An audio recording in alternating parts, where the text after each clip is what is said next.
Hello bachcho, let's start the question. The question says which of the following pair is having iron as an important constituent? Option A coenzyme A and thiamine, option B cysteine and cytochromes, option C biotin and thiamine, or is it option D ferredoxin and cytochromes?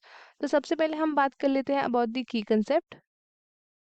The key concept over here is nutrients. ठीक है, अब nutrients क्या होते हैं जो plants को required है for their growth and development. ठीक है, अब उसके अकॉर्डिंग क्या किया है इन्होंने न्यूट्रिएंट्स को दो हिस्सों में डिवाइड करा है. एक तो है आपका मैक्रो न्यूट्रिएंट और दूसरा है आपका माइक्रो न्यूट्रिएंट. ठीक है, अब मैक्रो न्यूट्रिएंट क्या होते हैं? मैक्रो न्यूट्रिएंट आपके प्रेजेंट होता है लार्जर अमाउंट में और माइक्रो आपके स्मॉलर अमाउंट्स में. और क्या होता है मैक्रो के example? Carbon, hydrogen, oxygen, nitrogen, phosphorus, sulphur, potassium, calcium and magnesium. ठीक है, कार्बन, हाइड्रोजन और ऑक्सीजन तो आप CO2 और H2O से भी प्रोवाइड कर सकते हैं और बाकी सारे एब्जॉर्ब करते हैं प्लांट फ्रॉम दी सॉइल. अब हम बात करते हैं माइक्रो के बारे में. तो माइक्रो के एग्जांपल कौन कौन से हैं? Iron, manganese, copper, molybdenum, zinc, boron, chlorine and निकल. ठीक है, तो ये है आपके मैक्रो एंड माइक्रो न्यूट्रिएंट्स. अब चलते हैं हम आयरन की तरफ. तो इसमें पूछा है कि आयरन का इंपॉर्टेंट कॉन्स्टिट्यूएंट कौन कौन सा है. तो सबसे पहले हम यहाँ आयरन के बारे में बात कर लेते हैं. ठीक है, आयरन कैसे एब्जॉर्ब करता है प्लांट? तो ये एब्जॉर्ब करता है in the form of ferric ions. ठीक है, फेरिक आयंस Fe3+. ठीक है, और ये रिक्वायर्ड होता है आपके लार्जर अमाउंट में in comparison to other micronutrients. और ये इंपॉर्टेंट कॉन्स्टिट्यूएंट है ऑफ प्रोटीन जो इन्वॉल्व होते हैं आपके इलेक्ट्रॉन ट्रांसपोर्ट में. कौन कौन से हैं आपके?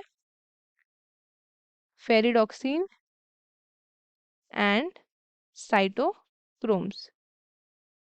साइटोक्रोम्स. ठीक है, अब क्या होता है? It is reversibly oxidise. Reversibly oxidise मतलब Fe2+ से Fe3+. कब? तो ये ड्यूरिंग इलेक्ट्रॉन ट्रांसफर. ठीक है, ड्यूरिंग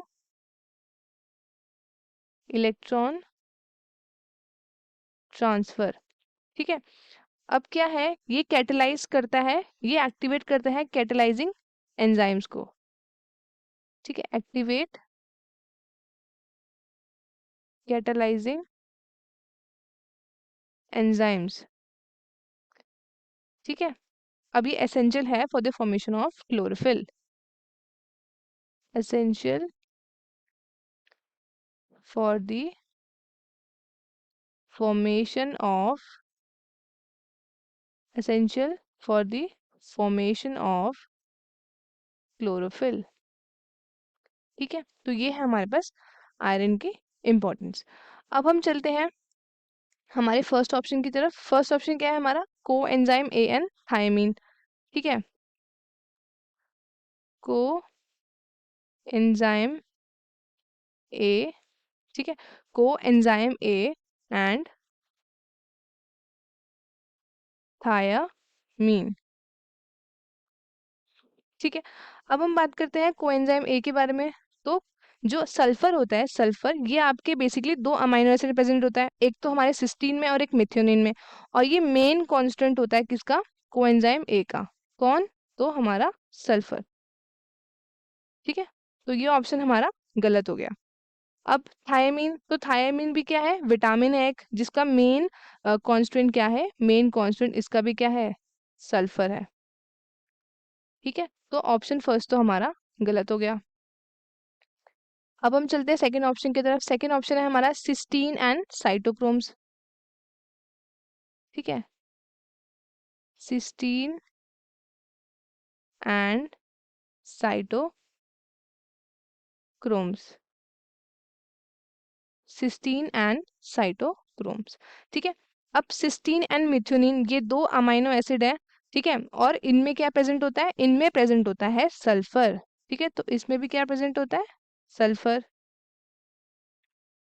और साइटोक्रोम्स और फेरोडॉक्सिन ये क्या थे? ये आपके प्रोटीन्स थे जो इन्वॉल्व होते थे आपके इलेक्ट्रॉन ट्रांसफर में. और कौन था इसमें? तो आयरन. तो साइटोक्रोम्स में क्या है? आयरन. ठीक है ना, तो ये इंपॉर्टेंट कॉन्स्टिट्यूएंट है किसका? इंपॉर्टेंट कॉन्स्टिट्यूएंट है फेरोडॉक्सिन एंड साइटोक्रोम्स का, आयरन. ठीक है, तो ये वाला ऑप्शन हमारा ये भी गलत हो गया, क्योंकि सिस्टीन किस में था? ये सल्फर का था, है ना. अब थर्ड ऑप्शन की तरफ चलते हैं हम, जो कि है बायोटीन एंड थायमीन। ठीक है, बायोटीन एंड थायमीन। अब क्या है इसमें, थायमीन, थायमीन में क्या था, ये थायमीन हमारा फिर से वही सल्फर। ठीक है, थायमीन हमारा सल्फर है, और बायोटीन हमारा, ये भी हमारा क्या है, ये भी हमारा सल्फर में है। ठीक है, बायोटीन, थायमीन, कोएंजाइम है, ये सारे आपके विटामिन हैं जिनका मेन कॉन्स्टेंट कौन है, सल्फर। ठीक है, अब हम नेक्स्ट देखते हैं। नेक्स्ट ऑप्शन है हमारे पास ferredoxin and cytochromes. Ferredoxin and cytochromes. ठीक है, तो ये क्या है, ये आपके मतलब ये प्रोटीन के हैं, प्रोटीन मॉलिक्यूल्स हैं। ठीक है, जिसमें क्या है, इंपॉर्टेंट कांस्टेंट कौन है, ये है हमारे आयरन। ठीक है, इन दोनों में आयरन। तो हेंस हमारा करेक्ट ऑप्शन क्या होगा, हमारा करेक्ट ऑप्शन होगा ऑप्शन डी। ठीक है, आई होप आपका क्वेश्चन अच्छे से समझ में आया होगा। All the best and thank you so much.